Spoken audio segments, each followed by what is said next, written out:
Olá, eu sou o professor Raimundo Nonato e estamos aqui para mais uma aula de comunicação.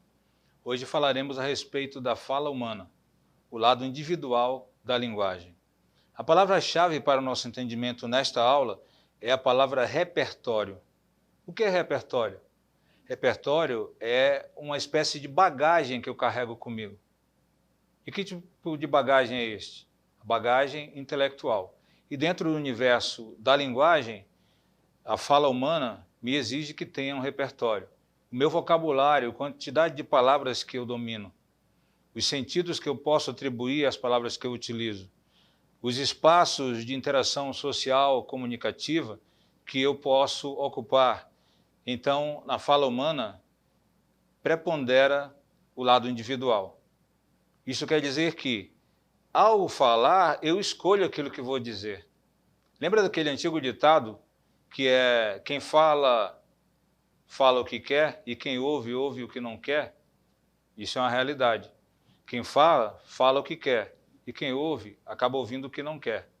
Porém, é importantíssimo que nós tenhamos consciência de que o ideal é que reflitamos antes de falar, para que evitemos ofender pessoas, evitemos causar confusão e evitemos até ser punidos mais tarde por aquilo que nós falamos. Casos recentes ligados à política mostram que algumas pessoas crescem no cenário, na consideração do público eleitor, por causa da linguagem que utilizam. E há pessoas que, entre aspas, queimam sua imagem pela maneira como falam, utilizando linguagem ofensiva, linguagem que é contundente e linguagem que não expressa de fato aquilo que a pessoa é.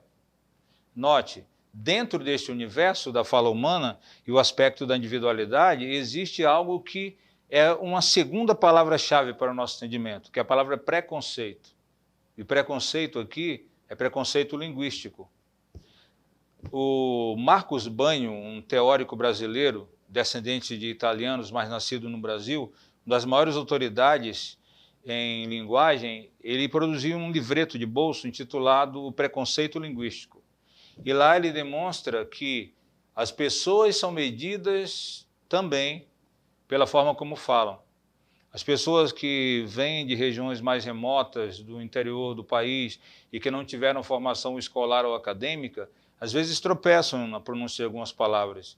Fazem linguagem truncada, ou seja, dizem as coisas pela metade, ou quando ouvem determinada expressão não conseguem compreender. Por quê? Porque não tiveram aquela formação de linguagem, a formação linguística oficial da escola ou da universidade. Quando Marcos Banho diz sobre preconceito linguístico, ele está dizendo que o ideal é que nós não sejamos preconceituosos, que nós procuremos entender aquilo que nos é dito. E aí eu me reporto ao Fernando de Saussure.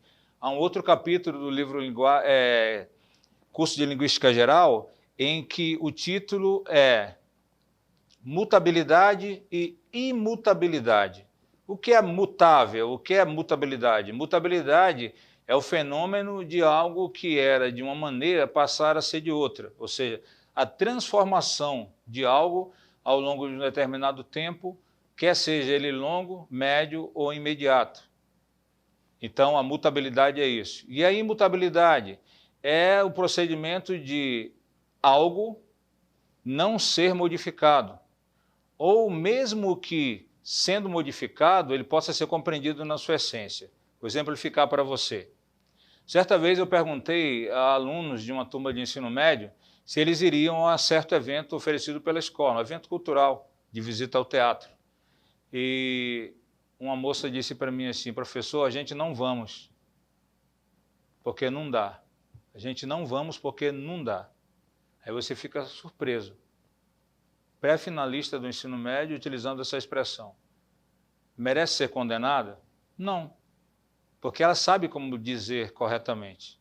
Escreve maravilhosamente bem, mas naquele momento de relaxamento, ela utilizou uma linguagem que é simplesmente do nível vulgar, do nível que não é o nível culto.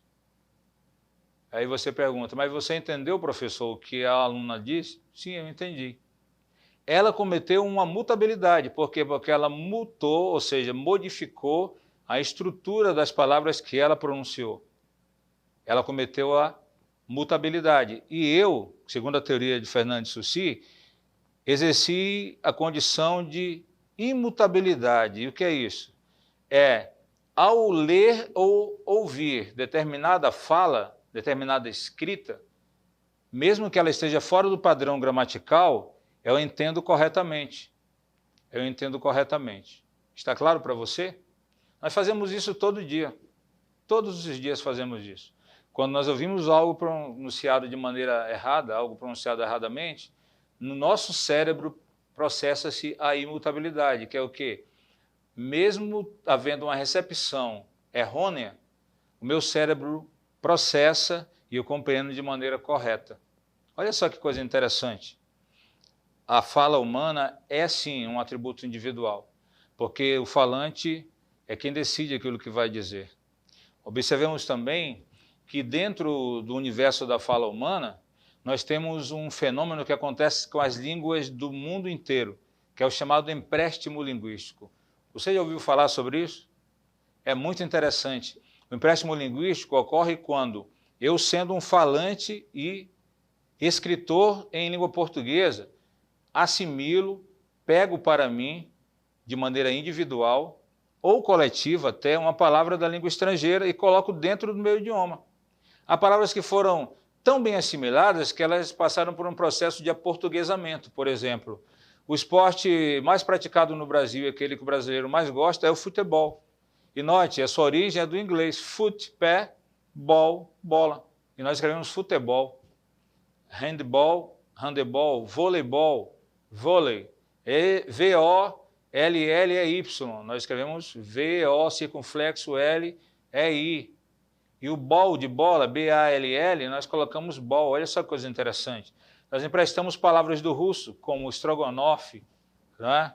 Vodka, e tantas outras palavras do italiano, pizza, lasanha, bolonhesa, milanesa e assim por diante. Pegamos emprestados também palavras do francês, como croissant, brioche, não é? Palavras do inglês, tantas aí, que muitas vezes nós nem imaginamos que são de origem inglesa. Até porque, no português original, algumas dessas palavras são escritas de modo idêntico. A palavra banana, por exemplo, em inglês é banana. Olha só que coisa interessante. Em inglês, português, banana. No espanhol você tem plátano, que é banana. Batata, em espanhol, patata, no inglês, potato. O chamado empréstimo linguístico acontece diariamente. Nós temos um repertório muito grande de palavras que foram emprestadas e palavras que ainda serão emprestadas no futuro. Olha que coisa interessante. Eu, se pudesse conversar com as grandes autoridades da linguagem dentro do Brasil, ou quem sabe até os estrangeiros, eu diria, vamos dar uma nova nomenclatura. Em vez de dizermos que é um empréstimo, vamos dizer que é uma apropriação, porque nós não vamos devolver essas palavras, não é? Elas não serão devolvidas. Mas cabe aqui a denominação empréstimo linguístico. É um erro? Não é, desde que você esclareça. Professor, posso utilizar, dentro da minha condição individual de falante, do uso da linguagem, palavras de qualquer língua? Pode, sem problema algum, desde que você esclareça. Desde que você esclareça. A palavra informática, por exemplo, é uma palavra emprestada do italiano. Informazione matematica. E fundiram em informática. E ela é utilizada na língua portuguesa. Viu que coisa interessante? Então, querido, querida, saiba que você é alguém que tem um direito a ser exercido sim e que ele é natural para você. O direito de escolher como falar.